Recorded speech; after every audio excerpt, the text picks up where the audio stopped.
Isabeau, je vous laisse commencer. Très bien. Très bien. Déjà, merci à vous tous qui êtes là. Juste rapidement pour vous représenter un tout petit peu le contexte, comment on en est arrivé à faire ce webinaire avec la Fondem. En fait, dans son activité de conseil auprès des fondations, Axilia a été en contact avec le fonds de dotation Vital Stratégie.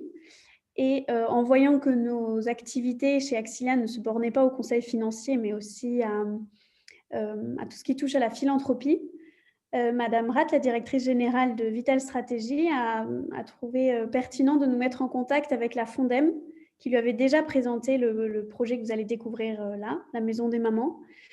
Et c'est donc le fruit de cette rencontre que vous voyez aujourd'hui, qui est ce webinaire, selon l'idée qu'a eu le président d'Axilia, monsieur Auriac, d'organiser une petite rencontre entre les gens de du cercle professionnel d'Axilia et les organisateurs du projet de la Maison des Mamans, pour voir les synergies qui pouvaient un peu avoir lieu. Voilà. Donc, je laisse la parole à monsieur Auriac, qui va vous présenter très rapidement Axilia. Merci Isabeau. Je suis très intimidé parce qu'Isabeau m'appelle monsieur Auriac. Ça doit être la première fois du stage. C'est sûrement l'importance de cette réunion qui lui fait prendre des tons effectivement protocolaires là, inhabituels. En tout cas, merci. Oui, Axilia, quand on discutait avec Sylviane Rath, elle nous a parlé de ce projet. On a été un peu curieux, comme on aime bien l'être. On aime bien comprendre les choses. Et puis, on nous a parlé de la Maison des Mamans. Et on nous a aussi parlé, au-delà de ce nom, d'un problème. Vous savez qu'aujourd'hui, on parle beaucoup d'objectifs de développement durable, de thèmes, d'impact. Et donc, on nous a parlé de mortalité infantile. C'est un sujet qui n'est plus un sujet chez nous, mais qui visiblement en était un, au moins au Mali, et évidemment dans plein d'autres pays. Et ça faisait écho à effectivement une dimension philanthropique. Je ne vais pas tout à fait suivre le slide. Axilia, effectivement, conseille des associations, des fondations. Nous sommes des financiers, nous les conseillons pour le placement de leurs réserves longues, notamment des fondations qui sont plus spécifiquement concernées par cet aspect. Et donc, au-delà de ce travail qui est notre mission quotidienne, Axilia, depuis 5 ans, reverse 1% de son chiffre d'affaires pour justement des associations et des fondations et des projets qui nous touchent. Voilà, on n'a pas de choix déterminé à dire voilà, on ne fait que planter des arbres ou que soutenir telle cause. On aime bien être ému par des projets et donc on a déjà donné à des choses aussi diverses que offrir des postes radio à des SDF. Ça, c'est les enfants du canal qui font ça. C'est des choses qui nous parlent, c'est le cas de le dire. Aider également des associations liées à l'environnement dans différents pays. L'année dernière, on a aidé également, Covid oblige, les hôpitaux de Paris. On a aidé également une association qui s'appelle la CIDI, qui travaille sur la microfinance en Afrique. Et voilà, donc on a cette attention portée à la philanthropie et on organise plusieurs manifestations autour de ça. On a formé pendant à peu près 10 ans 1000 professionnels à la finance responsable dans une manifestation qui s'appelait les ateliers de la finance responsable. Et puis on organise tous les ans des remises de prix qui s'appellent les Profit for Non-Profit Awards, où on récompense la nouvelle génération d'entrepreneurs. Il y a des jeunes qui ont entre 25 et 32 ans. En dessous de 25 ans, ils sont à l'école et au-delà de 32, ils ne raisonnent plus comme ça, qui considèrent que l'entreprise est un levier de changement et que l'entreprise doit redistribuer l'argent qu'elle gagne ou le temps des salariés. Voilà, donc on a découvert ça aux États-Unis. font partie de ça le 1% pour la planète, Salesforce, pour citer quelques entreprises mythiques.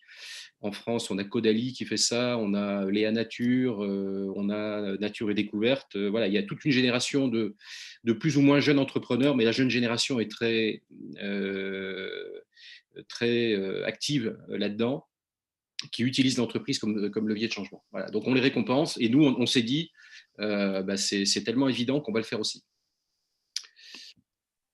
Et les financiers, ça bouge. La finance était un secteur où il ne se passait pas grand-chose. C'est un secteur qui n'a pas très bonne presse auprès du grand public.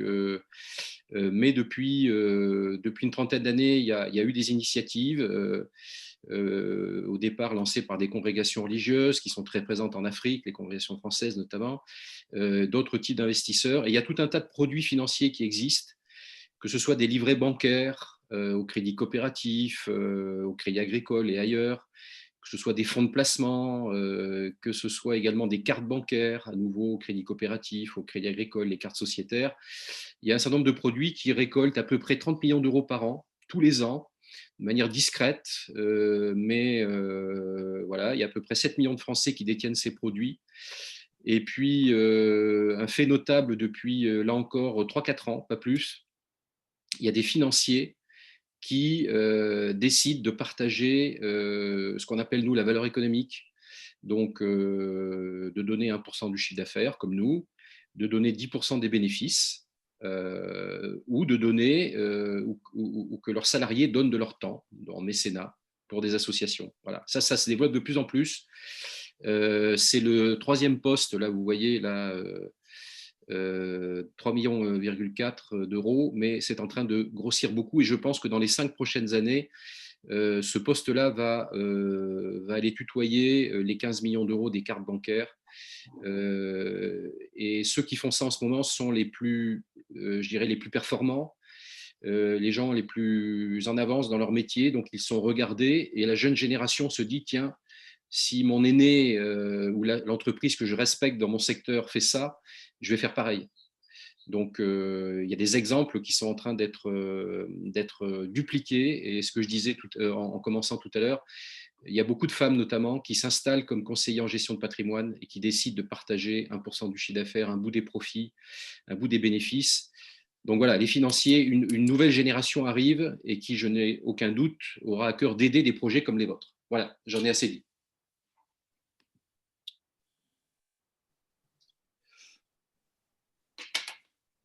Émilie, je vous laisse prendre la suite, si vous voulez, pour présenter le projet. Je vais laisser Vincent Jacques Le Seigneur présenter la Fondation Énergie pour le Monde. Voilà.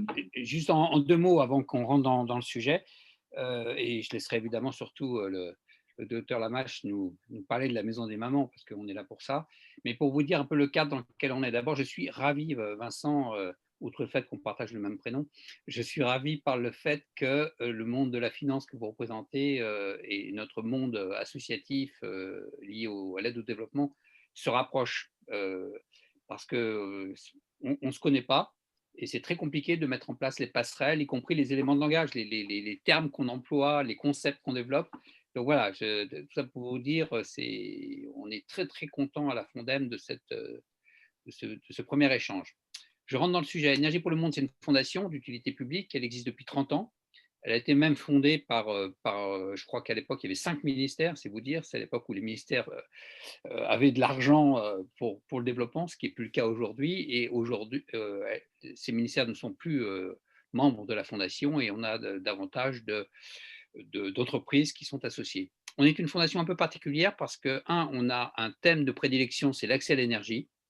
Et quand je dis énergie, c'est surtout électricité, on ne fait pas du tout la cuisson.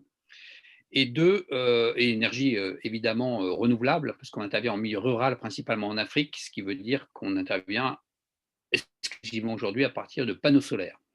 On a accordé à peu près 1 million de personnes pendant ces 30 ans d'activité. C'est beaucoup quand on dit 1 million.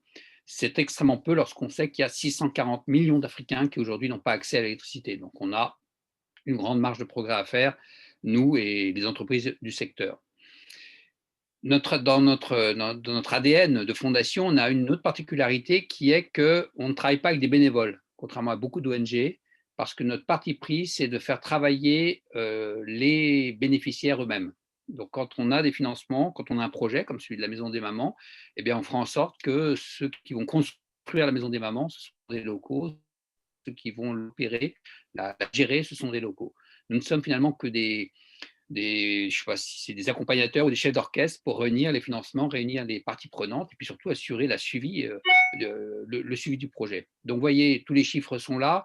On intervient finalement dans moins de pays qu'autrefois. On a été à la belle époque dans plus de 50 pays dans le monde entier, mais avec beaucoup de micro-projets. Et on s'est aperçu qu'il valait mieux faire des projets de plus grande importance pour assurer leur pérennité que de faire beaucoup de micro-projets, ce qui fait qu'aujourd'hui, nous sommes simultanément dans, allez, je pense, 8 pays ce matin, avec des projets d'inégale importance. L'intérêt aussi, c'est que dans les pays où nous sommes, et on va parler du Mali assez vite, on connaît beaucoup d'acteurs, puisqu'on y est depuis maintenant plus de 20 ans, et ce qui facilite beaucoup de choses quand vous avez des problèmes de douane, des problèmes de sécurité, des problèmes d'autorisation divers et variés. Bien connaître tous les décideurs locaux, c'est évidemment un outil très important. Dernier mot, parce que les autres informations, vous les avez sur la slide, pour vous dire que l'électricité, pour nous, ce n'est pas une fin en soi. L'électricité, c'est un outil, c'est un moyen, mais c'est au service de quelque chose. Et lorsqu'on a rencontré le docteur Lamache, on s'est dit tout de suite, mais voilà, une excellente finalité finalement pour l'accès à l'énergie. On va à la fois apporter une aide au développement et à la sécurité et à la santé de ces jeunes futures mamans, mais en même temps, on va apporter l'électricité pour assurer d'abord les moyens locaux pour la communication, l'éclairage de cette maison des mamans, peut-être aussi pour développer un peu de maraîchage autour avec du pompage solaire, de façon à ce que finalement ces petites unités de maison des mamans soient autoportées par cette énergie qu'elles peuvent générer. Voilà, je pense que j'en ai dit assez, puis il y aura certainement des questions et il faut vraiment qu'on rentre, Émilie, dans le vif du sujet. Donc, je propose de passer la parole au docteur Pierre Lamache. Alors, je dirais juste un petit mot sur le projet que va présenter le docteur dans une petite minute. C'est un projet qui est né de la nécessité de répondre à un enjeu crucial, qui est celui de diminuer la mortalité maternelle. Il faut savoir que celle-ci est 100 fois plus élevée en Afrique de l'Ouest qu'en France, et particulièrement dans les zones rurales isolées. Donc, les 3 freins à cette diminution sont liés notamment au délai de prise de décision lorsqu'une complication est repérée chez la femme enceinte, mais aussi dû à l'éloignement géographique d'un centre de santé. Ce sont souvent des femmes qui vivent dans des endroits reculés, des zones rurales, dans des collines par exemple. Et puis finalement, dans ces centres de santé, le manque de compétences parfois du personnel de santé pour répondre à des complications précises. Puis je vais vous laisser, Pierre, présenter le projet. Peut-être, alors d'abord un petit mot pour vous dire que je suis assez impressionné d'être face à vous tous parce que on est une toute petite association qui c'est la santé, qui travaille depuis 2004 maintenant. L'association a été fondée en 2006 et a fait suite à un voyage que j'ai fait avec un de mes patients. Je suis médecin généraliste à Paris depuis presque 35 ans maintenant. Et en 2004, j'ai accompagné un patient là-bas et l'idée, ça avait été de prendre contact avec les services sanitaires locaux pour voir comment on pouvait les appuyer un petit peu parce qu'ils m'avaient décrit une situation quand même très difficile au plan sanitaire. Et donc, voilà, on est une petite association qui ne repose que sur la générosité des patients qu'on soigne ici. Alors, c'est assez original parce que en même temps, voilà, il y a une espèce de pont qui s'est fait depuis donc maintenant plus de 16 ans entre les patients qu'on soigne ici et puis des gens là-bas qui ont besoin d'être appuyés pour leur santé. Voilà, donc c'est la première fois que moi je remercie Dominique Campana tout particulièrement. Il se trouve qu'on avait eu des liens à l'ADEME quand on avait réfléchi sur reconstruire un nouveau centre de santé là-bas. Et donc, on avait réfléchi ensemble pour des tas de raisons, et en particulier les raisons de guerre. Tout ça ne s'est pas fait, mais on était resté en contact. Et donc, je remercie Dominique quand même de m'avoir amené aujourd'hui parmi vous. Juste un tout petit mot sur Tisser la santé et sur ce qu'on a fait. En fait, on a appuyé essentiellement Donc, dans cette région qui est située à 900 km de Bamako, nord-est de Bamako, pour les gens qui connaissent le Mali, en gros, à mi-distance entre Mopti et Gao. C'est une zone aujourd'hui très sinistrée, comme je le disais tout à l'heure en préambule. Ce qu'on a fait essentiellement, c'était appuyer ce qu'on appelle un CESCOM, ça veut dire Centre de santé communautaire, ce sont en gros des dispensaires locaux. On l'a appuyé de diverses manières en apportant, enfin en finançant, parce que l'idée, ce n'est jamais d'apporter des choses ici de France, y compris des médicaments, du matériel, c'est toujours de trouver des financements pour acheter sur place. Et on y arrive. C'est-à-dire qu'on a trouvé des relais sur Bamako pour trouver des stocks de médicaments ou du matériel ou des panneaux solaires. On a équipé le CESCOM avec des panneaux solaires. On a fait une petite extension d'annexe. On a financé une ambulance également pour que les gens puissent être évacués sur le centre de référence qui est à une centaine de kilomètres en cas de besoin. Voilà, on a appuyé différemment un peu ce centre de santé. Il se trouve qu'au plus fort du début de la guerre en 2012, on a aussi appuyé en fait tout le cercle. Le cercle au Mali, ça correspond à un département. On a appuyé une quinzaine de centres de santé qui se retrouvaient sans médicaments et sans salaire pour ceux qui s'occupaient des centres de santé. Ça a été un petit peu notre action de trouver des fonds comme ça, et nos patients nous ont largement aidés à ce moment-là. Ils étaient très, très sensibles à ce qui se passait là-bas au Mali et ils nous ont beaucoup aidés. En 2016, il se trouve que j'ai un appel téléphonique pour me dire qu'un village qu'on aide particulièrement, qui est un petit village d'Ogon qui est situé en haut d'une falaise, les gens du village m'appellent pour me dire que une des femmes du village est décédée en cours de route pour aller accoucher. Et finalement, ce n'était pas la première fois que j'avais un tel appel. Et donc, ça nous a amené à nous pencher sur comment on pourrait réfléchir et infléchir cette mortalité maternelle qui, comme l'a dit Émilie, est dans ces coins-là environ 100 fois celle qu'on a ici en France. Pour ça, j'étais déjà en relation avec une personne importante qui s'appelle Hubert Balic, qui est un médecin de santé publique qui a travaillé pendant plus de 40 ans, a vécu et travaillé au Mali. Et en 2013, il avait fait un rapport qu'il a présenté au Collège de France, un rapport sur la mortalité maternelle en Afrique de l'Ouest. Et dans les recommandations qu'il faisait de ce rapport, il y avait justement cette lutte contre les retards d'accès aux centres médicalisés. Il y avait ces fameuses maisons des mamans. C'est lui qui a utilisé ce terme. Alors, il n'est pas le concepteur de ce concept, parce qu'il existe déjà dans d'autres pays. Il existe en particulier au Maroc, où il y en a 3 ou 4 depuis une quinzaine d'années, je crois, ou plus de 10 ans en tous les cas. Et puis, il semblerait qu'il y en ait aussi quelques-unes dans des pays d'Afrique anglophone. En tous les cas, il recommandait fortement à la fois évidemment que les centres de santé eux-mêmes soient upgradés, si on peut dire, c'est-à-dire d'un bon niveau pour pouvoir parer à des accouchements difficiles, et surtout que les femmes puissent y arriver plus rapidement.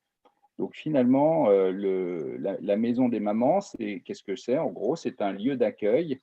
Ce n'est pas un lieu de soins, ce n'est pas un endroit où les mamans accouchent, c'est un lieu d'accueil qui est proche du centre de santé pour que les mamans viennent en fin de grossesse dans cette maison, les jours qui précèdent l'accouchement, viennent dans cette maison où elles peuvent à la fois se reposer, se restaurer. Elles sont nourries et logées gratuitement dans cette maison-là, et elles sont mises en contact avec le centre de santé, le CESCOM, où il y a un médecin et une sage-femme. J'ai oublié de dire qu'en 2009, puisque quand je suis arrivé la première fois dans ce coin-là, à Boni, le centre de santé était composé d'un infirmier et de 2 aides-soignants et une matrone. en 2009, on a réussi à faire installer un médecin malien aux commandes du centre de santé, puis une sage-femme. Donc, il y a maintenant un médecin, depuis 2009, il y a un médecin, une sage-femme, 3 aides-soignants et 2 matrones. Donc, quand les femmes arrivent à la maison dans la maison des mamans, elles sont accueillies là et puis elles sont mises en relation avec le centre de santé, en particulier avec la sage-femme, qui va procéder à un examen et essayer de voir s'il y a des signes de complications qui s'annoncent. S'il n'y a pas de complications, les femmes sont absolument libres, bien sûr, de repartir dans leur village pour accoucher dans leur village, comme elles le font souvent très traditionnellement, ou bien de rester à la maison des mamans jusqu'au jour de l'accouchement pour accoucher au centre de santé. Quasiment 100% des femmes, finalement, choisissent de rester pour accoucher au centre de santé. Donc, en 2016, on a commencé à réfléchir à ça. On a procédé à des enquêtes socio-anthropologiques pour essayer de savoir si ça pouvait correspondre à ce que pourrait souhaiter la population. Et au décours de ces enquêtes, on a également mis en place des sessions d'animation dans certains villages pour sensibiliser les personnes à ce projet, à la fois les femmes, mais aussi des groupes de jeunes et surtout les responsables des villages. Et puis en 2017, fin 2017, on s'est lancé dans la construction. On avait réussi avec nos patients ici à collecter suffisamment de fonds et on s'est lancé dans la construction de ce bâtiment à Bonny, qui est un bâtiment qui peut accueillir, on va dire, environ 12 femmes. Enfin, il y a 12 lits en tous les cas, en sachant que les femmes viennent toujours accompagnées d'une ou deux personnes qui trouvent à dormir soit à côté, soit dans la cour. Voilà. Aujourd'hui, alors donc on a ouvert en avril 2018, donc il y a un peu plus de 2 ans et demi, ça fera même 3 ans dans 3 mois. La première année, il y a eu assez peu de femmes qui sont venues, ça a été un peu moins de 200 femmes, enfin on va dire sur les 6 ou 8 premiers mois. Et ça a été, et puis il y a eu justement des attaques sur Bonny avec ces fameuses balles perdues qui sont arrivées dans la cour des maisons des mamans, et du coup il y a eu on a senti qu'il y avait un petit creux, et puis les choses ont repris progressivement, et nous sommes aujourd'hui, en tous les cas fin décembre, on était à 1674 femmes accueillies, sans aucune femme décédée de ces femmes accueillies. Et alors, on voit qu'elles viennent d'un nombre très important de villages et de hameaux. Bonny, normalement, autour de Bonny, Bonny, c'est le chef-lieu de la commune. Bonny, c'est 32 villages. Et donc, vous voyez que finalement, les gens viennent de très loin et on a certaines femmes qui viennent de villages qui sont situés à 60 km. Et en particulier, puisqu'en fait, c'est pas très loin de la frontière avec le Burkina.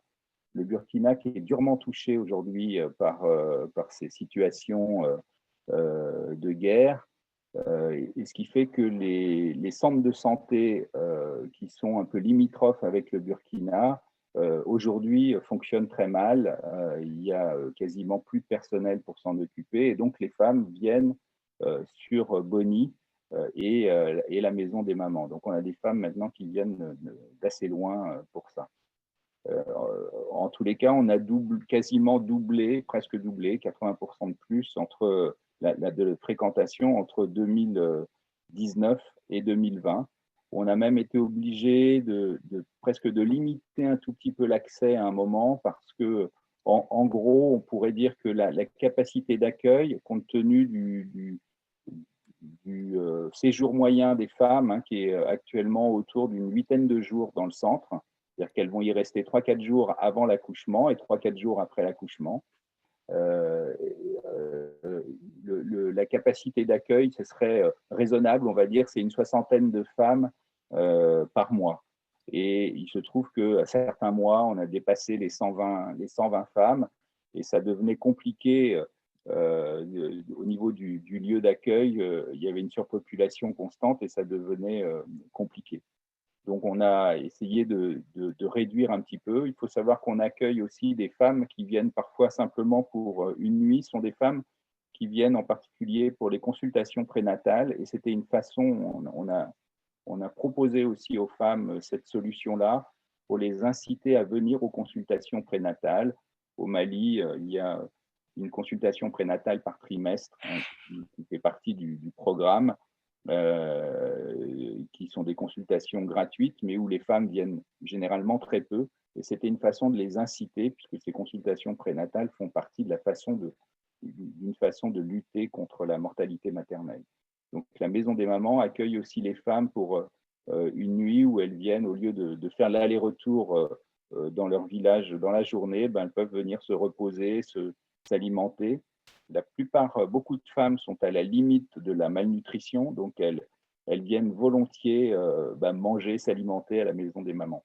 Je pense que la gratuité, là aussi, de l'accès à cette Maison des Mamans est un facteur important pour que ces femmes viennent là. Voilà, peut-être qu'ensuite je répondrai plutôt à des questions, mais voilà en gros la présentation de ce projet. Merci beaucoup, Pierre. Voilà, donc on voit que cette première expérience soulève des problématiques. Et donc, ce qu'on a essayé de faire en collaboration avec l'association Tisser la santé à partir de cette première expérience, et puis nous, avec notre expertise dans le domaine de l'accès à l'énergie, à la Fondation Énergie pour le Monde, on a voulu réfléchir à un modèle qui allait à la fois répondre aux enjeux de santé des femmes et à cette fréquentation importante de la première maison, et à l'enjeu d'accès durable à l'énergie en Afrique et au Mali, précisément dans un premier temps. Et donc, on a réfléchi à un modèle qui serait pérenne et qui pourrait être dupliqué au Mali dans un premier temps. Donc, ce modèle, déjà, il comprend l'accentuation de l'implication des autorités locales, des autorités de santé et des groupes féminins dans la création de la Maison des Mamans et dans sa gestion. C'est quelque chose qui a déjà été fait dans la première expérience, mais qu'il va falloir renforcer pour s'assurer que le modèle est pérenne une fois que l'association Tisser de la santé et Fondation Énergie pour le Monde se retirent du projet. Il faut que les populations s'en emparent et les autorités locales s'en emparent pour que le projet soit pérenne. Donc on a pensé à un système circulaire qui va bénéficier à la fois aux femmes accueillies dans la Maison des Mamans, mais aussi à toute la commune dans laquelle cette Maison des Mamans va se situer, pour qu'elle contribue au développement économique et social de la communauté entière. Donc ça passe d'abord par la construction de la maison en choisissant des matériaux locaux, en faisant appel au savoir-faire local des populations, comme le disait Pierre, et puis en donnant un accès à l'eau et à l'électricité par les énergies renouvelables. On a aussi pensé donc à associer à cette maison des périmètres maraîchers gérés par des groupements de femmes que l'on pourra équiper en pompage solaire et en système d'irrigation, ce qui est quelque chose que la Fondem pratique dans d'autres projets, notamment au Sénégal. Et puis, à terme, on pourrait faire bénéficier à la population de cet accès à l'électricité en proposant des services payants, par exemple la recharge de téléphone, le moulin à mille solaire pour réduire la pénibilité du travail des femmes notamment, ou encore la fabrication de glaçons. Donc ça, ce sera à voir à terme en fonction des besoins identifiés localement. Donc c'est un projet qui se fera en 2 temps. Le premier temps, c'est la duplication au Mali. Nous avons repéré 3 localités où il y a réellement un besoin qui nous a été exprimé par la population et par les médecins sur place, qui sont des connaissances et donc des gens avec qui le docteur Lamache a travaillé. Donc dans un premier temps, on voudrait développer ce modèle dans ces 3 localités. Et ensuite, à terme, le but serait de répliquer le modèle, c'est-à-dire de penser et d'élaborer une méthodologie, un guide méthodologique, si vous voulez, pour que tous les acteurs du domaine de la santé et de l'énergie et du climat puissent répliquer ce modèle et l'adapter à d'autres contextes dans d'autres pays d'Afrique. Donc ça, c'est très important parce que la Fondation Énergie pour le Monde ne fonctionne jamais par des projets en one-shot. On essaie vraiment de penser des programmes qui vont être pérennes, servir à d'autres, pouvoir être diffusés et adaptés à des contextes variés pour répondre à cet enjeu qui n'existe pas seulement au Mali, dans d'autres pays, comme on l'a dit précédemment. Donc ça, ce sera dans un deuxième temps, après avoir testé et dupliqué ce modèle. Alors pour ce qui est du budget, on a estimé qu'un modèle tel que celui-ci, avec une maison des mamans, ça coûte 100 000 euros. Dans les 100 000 euros, il y a la construction des bâtiments donc, avec des matériaux locaux. Il y a l'équipement donc des chambres, des bâtiments, de la salle commune, etc. Mais aussi l'équipement en panneaux solaires pour donner un accès à l'électricité à la maison des mamans. Possiblement au centre de santé si on identifie un besoin d'accès à l'électricité pour le centre de santé également. Et puis, une bonne partie du budget aussi est réservée à l'état des lieux et aux études d'opportunité qui se feront en amont du projet. Comme l'a expliqué le docteur Pierre Lamache, c'est très important de beaucoup travailler en amont avec les populations, les autorités locales, les autorités sanitaires et les groupements de femmes pour avoir leur implication dans le projet dès le départ, pour assurer que celui-ci soit pérenne et pour vraiment répondre à un besoin de la population et ne pas implanter un modèle tout fait sur place. Au niveau des sources de financement, la manière dont la Fondem fonctionne pour tous ces programmes, c'est par cofinancement, c'est-à-dire qu'on remporte des appels à projets en déposant des projets auprès de bailleurs publics et privés.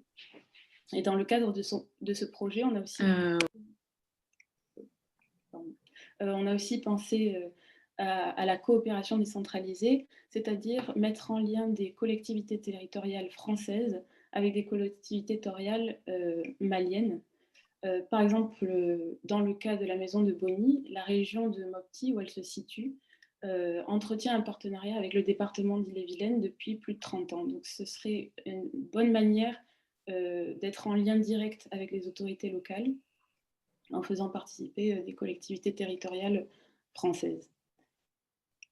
Donc au niveau du déroulement du projet, pour 100 000 euros, en un an, on peut avoir une maison de ce type.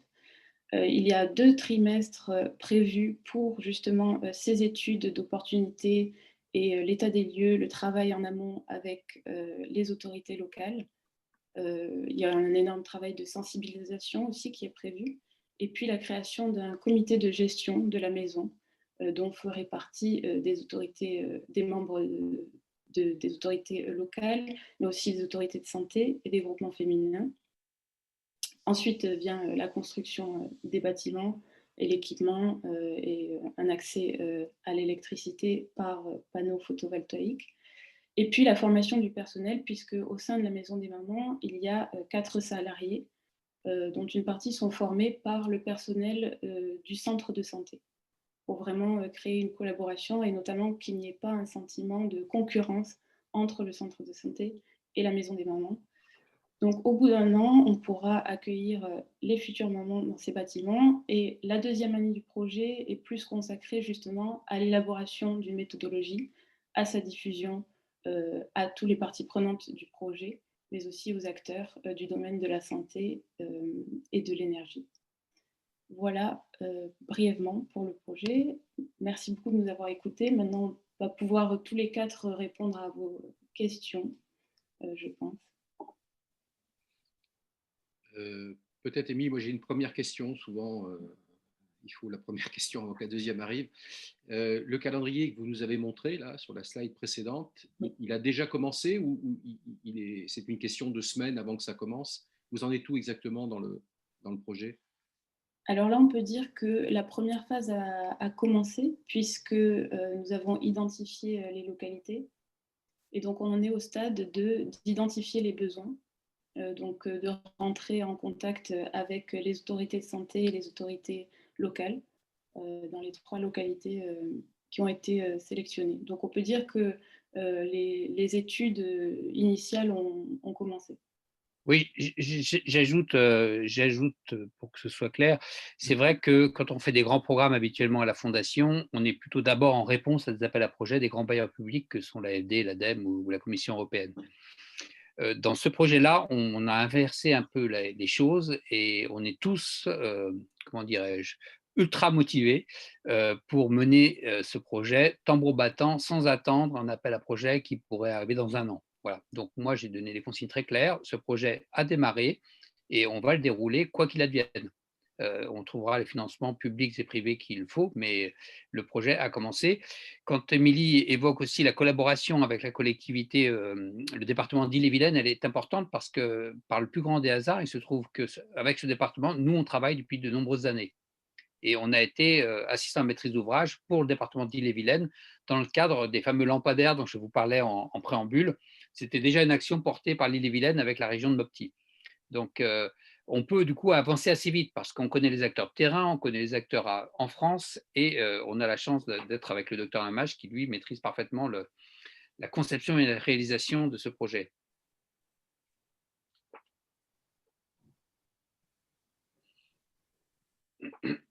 J'ai une autre question sur l'aspect, j'irais un peu cartographie. Je me suis mis sur une carte là, sur mon mobile. J'ai tapé Boni au Mali. Donc je vois effectivement que c'est pas loin de la frontière avec le Burkina Faso. Il y a Mopti qui n'est pas très loin, mais je n'ai pas l'échelle, donc je ne me rends pas compte. Et Bamako semble beaucoup plus loin. Et vous disiez que les femmes viennent là avant d'aller à la maison de santé pure pour accoucher. Les distances entre une fois qu'elles sont à la maison des mamans, là, il leur reste combien de kilomètres pour aller à la maison de santé accoucher? Et c'est où exactement? C'est à Mopti? C'est à Bamako? Non, donc la maison, le centre de santé est à Boni, hein, centre Ah, c'est à de Boni. santé communautaire est à Boni. C'est lui qui est équipé avec un médecin et une sage-femme. Et donc la maison des mamans est construite, elle est à quelques centaines de mètres. Hein. Elle est je pense à vol d'oiseau, on est à moins d'1 kilomètre du centre de santé. On a une moto-taxi qui est pour la maison des mamans. On a financé ça depuis, on l'avait financé avant déjà la maison des mamans. Et il y a une moto-taxi qui fait la liaison si les femmes ont un peu de difficulté à marcher ce kilomètre, qui fait la liaison jusqu'au centre de santé. Donc l'idée, c'est vraiment que les deux structures soient très proches. C'est vraiment ça l'idée, hein, le sens de ce projet-là. Si jamais, alors dans ce centre de santé à Boni, ils ne peuvent pas réaliser de césarienne. Ils n'ont pas le niveau pour pouvoir faire, parce qu'il faut un anesthésiste, etc. Donc, ils ont pas ça. C'est-à-dire que s'il y a une nécessité de césarienne, il faut que la femme soit transférée, et même s'il y a une nécessité de transfusion aussi, puisque une des grandes causes de mortalité maternelle au moment de l'accouchement, ce sont les hémorragies. S'il y a une nécessité de transfuser, il faut aussi que la femme soit évacuée sur le lieu le plus proche. Et le lieu le plus proche, c'est ce qu'on appelle le centre de santé de référence, qui est à Douenza, donc qui est à quasiment 100 km. Je crois que c'est 90 km exactement. Et donc, il faut plutôt 1 heure et demie pour aller jusqu'à Douenza avec l'ambulance. Il était nécessaire aussi, et ça fait partie de la conception du projet, c'est que de réfléchir aussi en aval, c'est-à-dire qu'il faut qu'il y ait les moyens mis en place pour l'évacuation des femmes s'il y a un problème, pour pouvoir les évacuer sur le centre de référence le plus proche où elles peuvent bénéficier là de soins plus complets, césarienne, transfusion, etc. Si jamais au niveau du centre de référence, donc à Douenza, il y avait une impossibilité, il faut aller transporter à Mopti, Mopti qui est encore 200 km plus loin. C'est-à-dire entre Mopti et Boni, il y a 300 km. Ah ouais. Avec des routes qui ne sont pas dans un état terrible. Et donc, du coup, là, on n'y avance pas à 90 km/h, plutôt à 50 ou 60. Et bonjour, pour identifier les femmes qui pourraient être à risque ou avoir des grossesses à risque, quel est donc comment dire ça, le souhait de ce projet de prendre contact tôt et de participer à ce qu'on peut appeler un suivi global de chaque maman? Oui, ça c'est une question intéressante parce que il y a, alors je crois que dans certains pays, justement, ce qui est fait, c'est d'essayer, mais alors à ce moment-là, ce sont justement des maisons des mamans qui sont plutôt à proximité du centre de référence.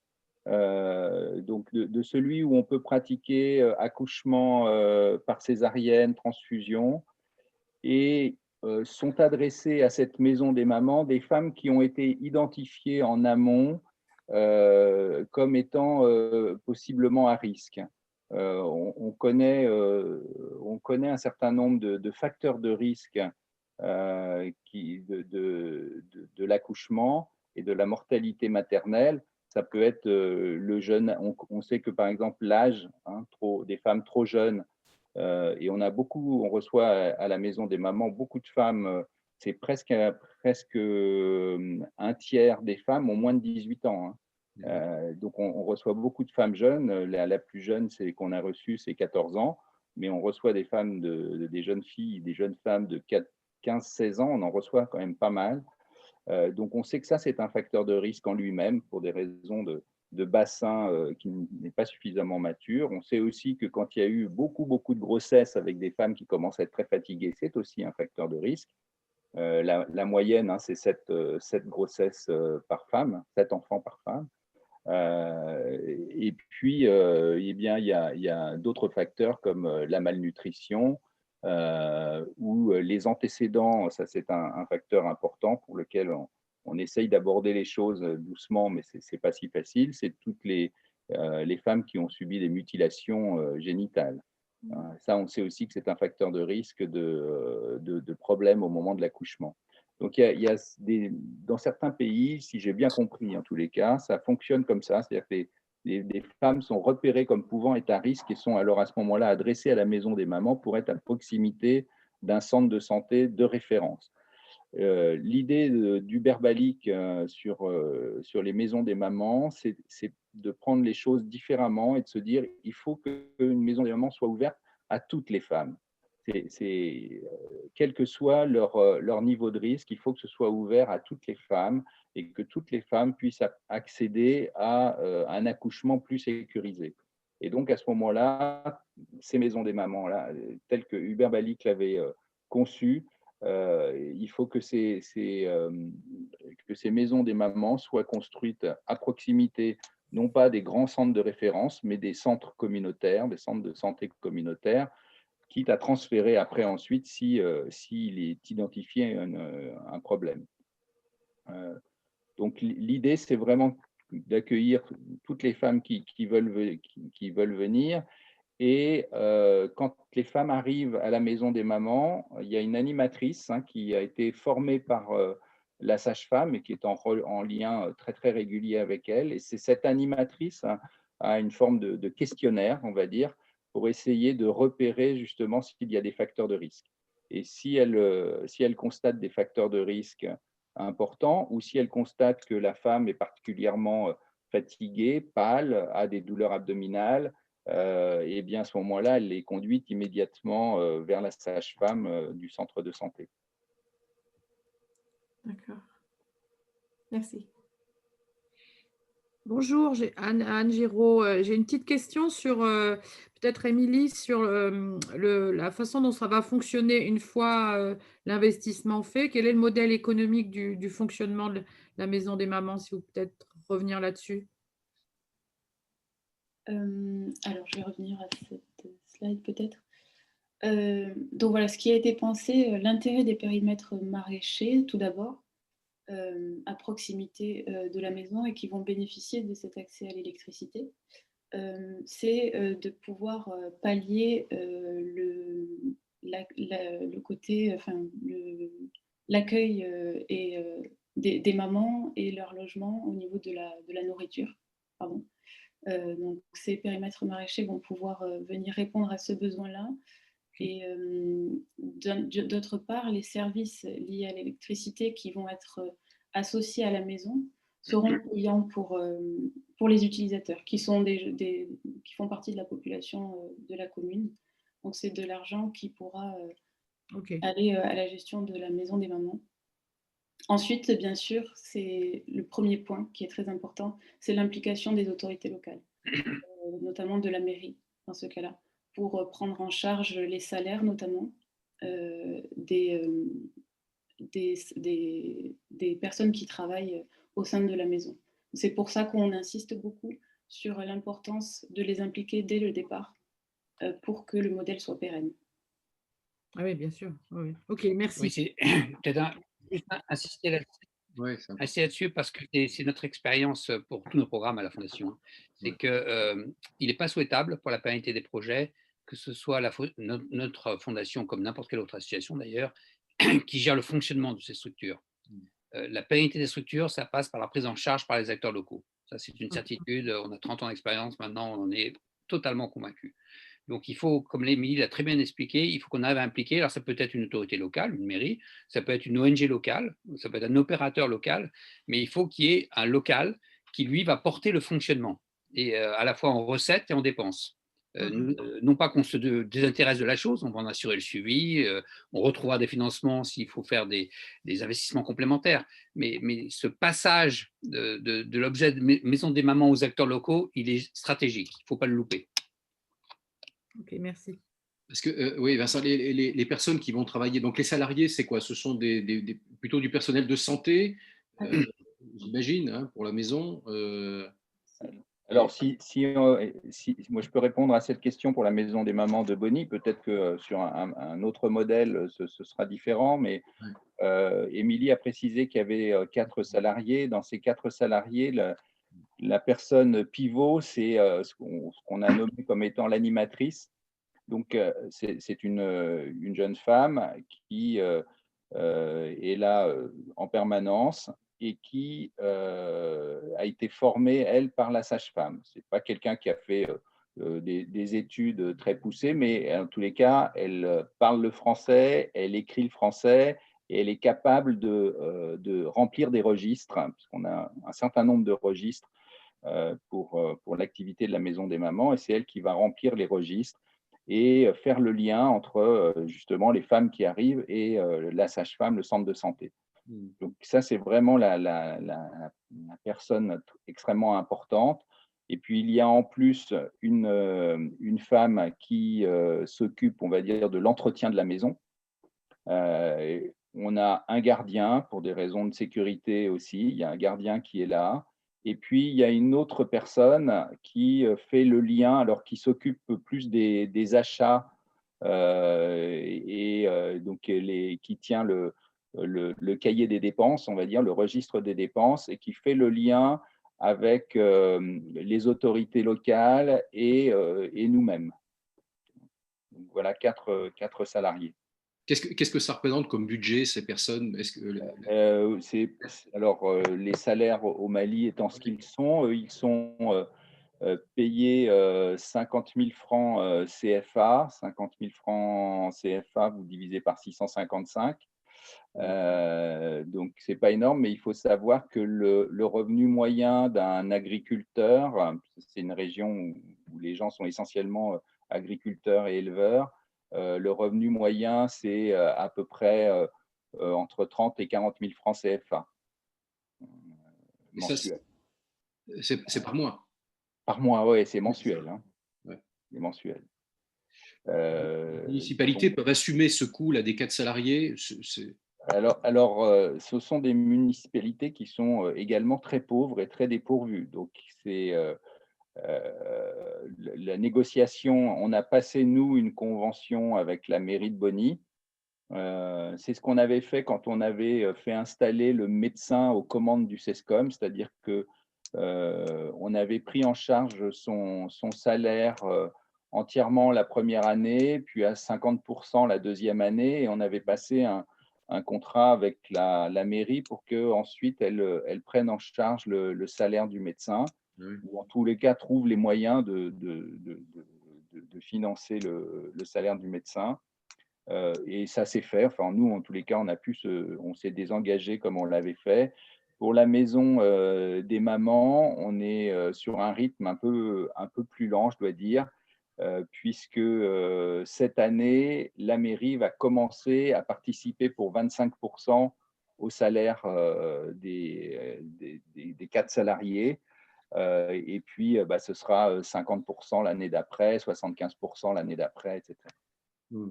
Peut-être, Vincent, en complément à ce que dit Pierre, mais qu'avait indiqué Émilie, et je vais revenir juste là-dessus pour insister, l'idée du périmètre maraîcher répond en partie à cette question. C'est-à-dire que lorsqu'on voit le budget de fonctionnement de la maison des mamans, Oui. on voit que l'alimentation quotidienne des futures mamans, de leurs accompagnants, et alors je n'ai pas le pourcentage en tête, mais en tous les cas constitue une part importante de ce budget de fonctionnement.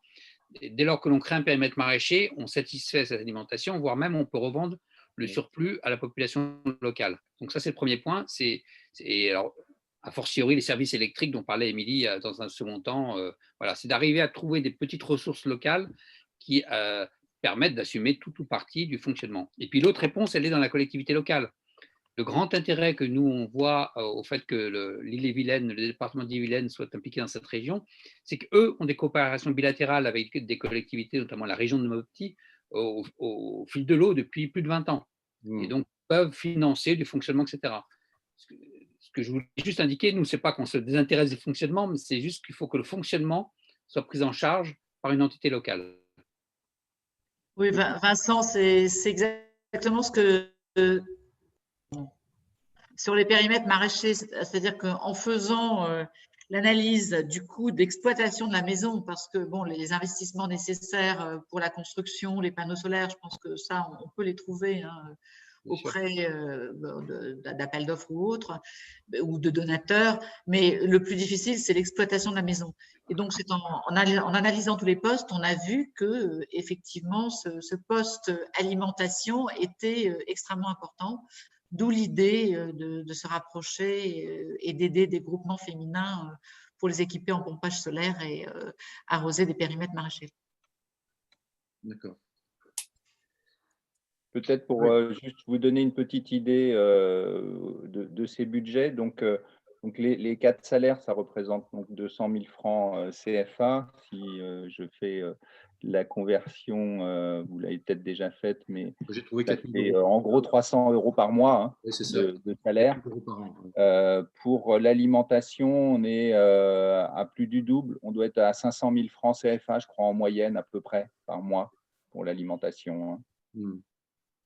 Voilà, c'est pas non plus des… Quand on les convertit, c'est pas des sommes énormes. Donc, mais après, il y a aussi l'entretien de la maison. Il a fallu, par exemple, racheter des lits parce que avec la surpopulation, on a eu des lits qui ont été cassés. Enfin, voilà, et les panneaux solaires ont été arrachés par une tornade. Il a fallu remplacer. Donc là, il y a des coûts d'entretien aussi. Et les personnes qui cultivent, là, qu'on voit sur la photo, donc, elles sont d'où vous les trouvez comment? Alors, il se trouve que dans ce projet, cette photo-là, je parle sous contrôle d'Émilie, mais j'imagine que Émilie, tu l'as prise sur ce que l'on fait en Casamance, au Sénégal. Ce n'est pas le cas. Voilà, c'est pas un cas. Donc, c'est un programme qui tourne depuis maintenant plusieurs années en Casamance, où on a créé des périmètres maraîchers d'environ 1 hectare chacun, dont la gestion est totalement assurée par des groupements de femmes. Donc, on a assuré l'investissement, on a formé les gens, on les a accompagnés pour la gestion de ces périmètres, et maintenant, ça tourne tout seul, y compris pour le renouvellement du matériel quand il arrive que ce matériel tombe en panne. Donc là, l'idée, c'est… moi, je ne connais pas la région de Bonny, mais c'est d'identifier des groupements de femmes ou des femmes qui ne sont pas forcément organisées en groupement pour leur proposer de monter un programme de cette nature. Et est-ce que vous cherchez de l'aide technique ou des consultants en technique maraîcher adaptée à la région? Parce que moi j'en connais. On est toujours intéressé. Moi, votre proposition m'intéresse. Je vais vous dire pourquoi. Parce qu'on s'est aperçu que on était parti, nous, billes en tête que le goutte à goutte avec le pompage solaire, c'était la solution du siècle. On s'aperçoit que c'est beaucoup plus compliqué que ça. Et que pour des raisons à la fois sociologiques, géologiques, climatiques, ici, c'est du goutte à goutte. Là, c'est plutôt du puits. Ailleurs, c'est encore autre chose. Et donc, les retours d'expérience d'acteurs de terrain m'intéressent beaucoup pour qu'on benchmark, pour parler français, les différentes solutions. D'accord. Je vous ferai parvenir en fait un contact. Ça me donne l'occasion, Vincent, là, de présenter Elisabeth, qui est lauréate des prix qu'on organise depuis 5 ans, qui est américaine, franco-américaine maintenant, et qui a créé une société avec son mari qui s'appelle Squeeze, qui fait des gourdes pour les enfants, pour éviter d'avoir à racheter à chaque fois des gourdes et que ça finisse à la poubelle. Elle a eu l'idée, presque africaine, je dirais, low-tech, de découper la gourde au fond et d'y mettre un zip. Et comme ça, on peut réutiliser la gourde pour mettre des... Comme les pommes-potes, en fait. Pas des gourdes à eau, mais des gourdes à... Les pommes-potes, effectivement, comme les petites gourdes, les petites pommes-potes en alu, là. Voilà. Et donc, elle a gagné le prix il y a 2 ans. Elisabeth, elle est rentrée au jury des awards et elle est tout à fait, je dirais, représentative de cette génération que je vous évoquais tout à l'heure, voilà, de ces jeunes qui utilisent leur entreprise comme un levier d'impact. Je ne suis pas surpris de la présence d'Elisabeth. Merci d'être là, Elisabeth. Merci de m'avoir invité.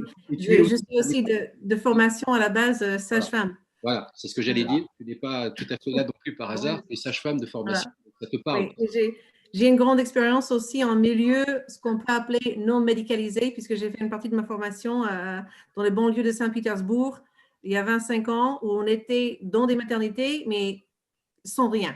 Donc j'ai une bonne compréhension aussi des enjeux techniques. Voilà. Très bien. Est-ce qu'il y a une autre question? Je vois qu'il est déjà 12h05, mais même si on a commencé tard, donc on peut finir un peu plus tard que ce qui était prévu. Il y a Dominique, je crois. Non, j'avais juste une question peut-être à toi, Vincent. On n'a pas eu l'occasion d'en parler, mais supposons, il ne faut pas aller trop vite, hein, mais supposons qu'il y ait d'autres acteurs de pays africains qui se sentent prêts, motivés et en capacité de trouver des financements. Est-ce qu'on pourrait démarrer peut-être la première année, au moins l'identification dans d'autres pays où on est présent? Je sais qu'il ne faut pas courir plusieurs lièvres à la fois, mais au cas où ça se présenterait, est-ce qu'on laisse ça de côté en disant non, on attend les 2 ans, ou est-ce qu'on commence à regarder? Non, c'est merci Dominique pour la question, parce que évidemment elle est très pertinente. Il faut qu'on fasse les deux impérativement. Moi, mon métier, ma responsabilité, c'est d'imaginer le coup d'après, quoi. Donc, pour moi, la maison des mamans numéro 2, numéro 3, elles sont déjà parties, quoi. Ça y est. Donc, heureusement, j'ai une petite équipe qui fonctionne bien et qui va mettre ça en œuvre, mais il faut que moi, j'imagine déjà dans d'autres pays, avec toi et avec d'autres, où on pourrait faire ça.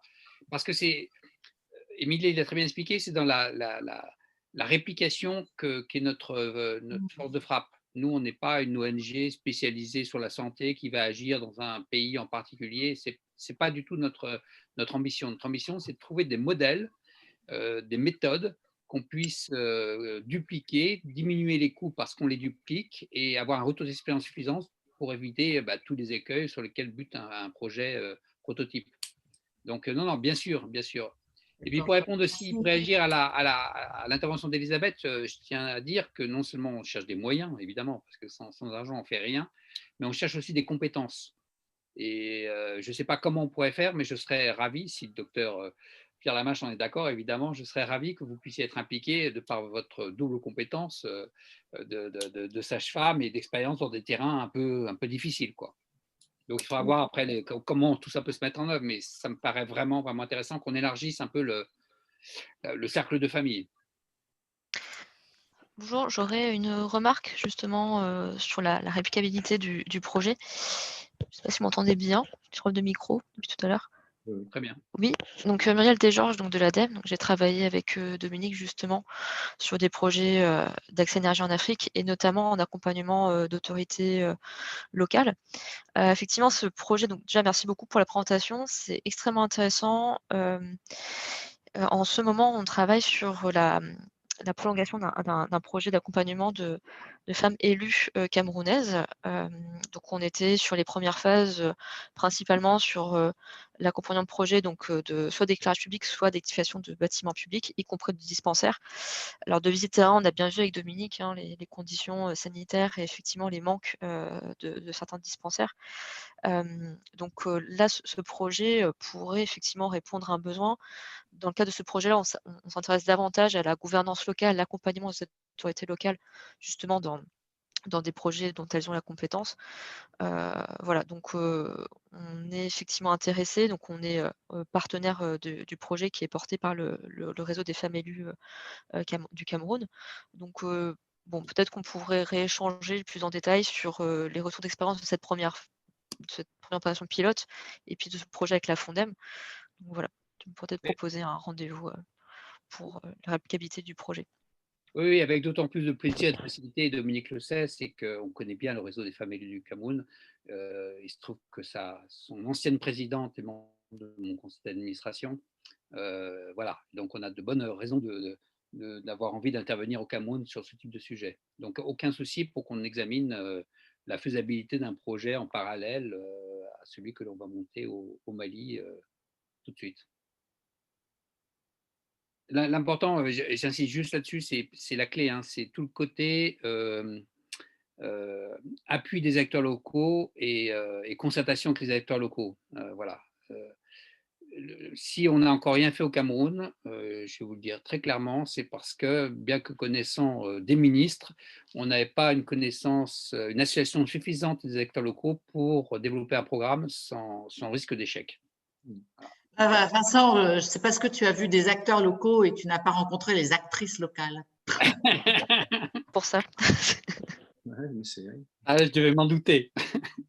En tous les cas, moi, je vais dans ce sens-là, évidemment. Nous avons, on ne l'a pas fait immédiatement, et je pense que ça fait partie des erreurs, des balbutiements d'un projet, mais on ne l'a pas fait immédiatement, on l'a fait dans un second temps, c'est-à-dire qu'il y a une association de femmes à Bonny, et on leur a proposé effectivement de créer une association de la Maison des Mamans.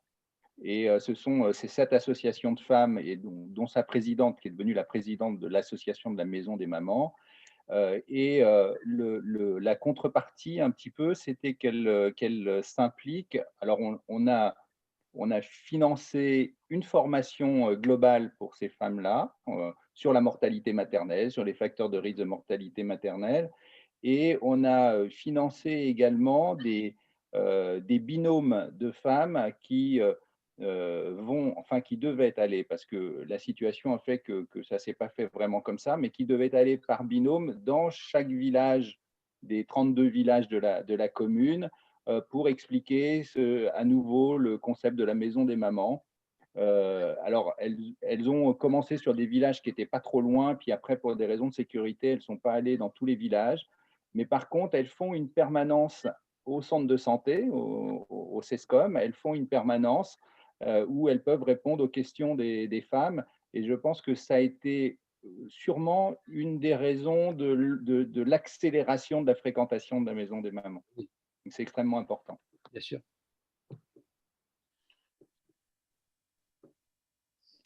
Très bien. Est-ce qu'il y a peut-être une dernière question? Visiblement non. Alors je pense qu'on va peut-être clore ici notre échange, qui a l'avantage d'avoir été enregistré. C'est ça qui est fantastique avec Zoom, c'est que tout est enfin on peut enregistrer, on a pensé enregistrer, donc les personnes qui nous avaient manifesté de l'intérêt pour la présentation mais qui ne pouvaient pas être présents en cette fin de matinée recevront le lien qu'on va envoyer. Elisabeth, peut-être aussi tu pourras relayer le lien sur tes Bicorp, hein, puisque Elisabeth est présidente aussi, vice-présidente des Bicorp, donc qui est tout un mouvement d'entreprise qui met l'impact au même niveau que la rentabilité, qui est parti là aussi des États-Unis, mais qui est très fort en France. Voilà, on fera passer l'information. Nous, on en parlera également à nos fondations et associations clientes, qu'on avait conviées d'ailleurs, à qui on enverra le lien. Je termine juste en faisant un peu d'autopromotion, mais ce n'est pas directement pour Axilia, c'est surtout pour un projet qu'on est en train de porter. On souhaite lancer un fonds. Tous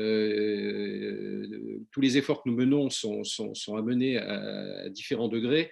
Là, on est vraiment sur un projet de terrain qui est indispensable, et nous l'aiderons d'ailleurs, j'en prends l'engagement à travers le 1% d'Axilia, mais nous avons également identifié que les fondations sont investies en actifs cotés en bourse.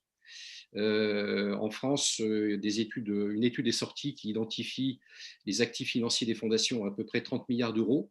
Et donc, nous allons lancer un nouveau modèle d'analyse financière des entreprises où nous allons réintégrer dans les comptes financiers la facture climatique. Donc, l'externalité climat, on va la valoriser en euros.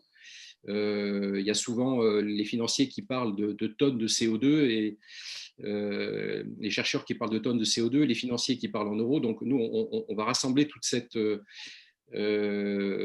sujet, on va tout exprimer en euros et on va virtuellement présenter une facture climat aux entreprises et voir si effectivement ça change la rentabilité financière ou pas du tout. Donc, on fera une annonce d'ici une quinzaine de jours là-dessus et on souhaite lancer un fonds avec une très faible empreinte carbone pour les fondations françaises. Donc, on a commencé à en contacter certaines. Voilà, je ne sais pas si vous le savez, mais il y a une coalition des fondations françaises pour le climat également qui s'est montée depuis le 18 novembre. Donc, voilà, on va lui présenter un projet très concret pour effectivement réduire l'empreinte carbone pour les placements cotés en bourse. Les fondations ont aussi besoin de liquidité et puis voilà, ça nous paraît une cohérence puisque quand une fondation fait un fantastique travail comme le fait la Fondem, il est un peu dommage que par les placements financiers, on émette du CO2 qui détraque un peu tout le climat par ailleurs. Donc il y a une cohérence, un alignement à construire que toutes les fondations commencent à prendre conscience. Donc on doit les aider en leur proposant une métrologie vis-à-vis de tout ça. Donc on vous en fera part également dans ces prochaines semaines. Voilà. Merci à tous. Donc, on fera passer ça. Et puis, donc, le rendez-vous est déjà pris avec Vincent et Milvia pour suivre ce projet, puisqu'il est déjà lancé. Et ce que je propose, c'est qu'on fasse des rendez-vous, par exemple, trimestriels, puisque c'est un peu le décompte qui est le vôtre, pour préciser un peu où en est l'avancement et comment nos financiers peuvent aider. Très bien. On va faire comme ça. Merci beaucoup. Merci beaucoup. Merci à tous. Merci, docteur. Merci. Merci à vous. Très concrète. À très bientôt. Merci, au revoir.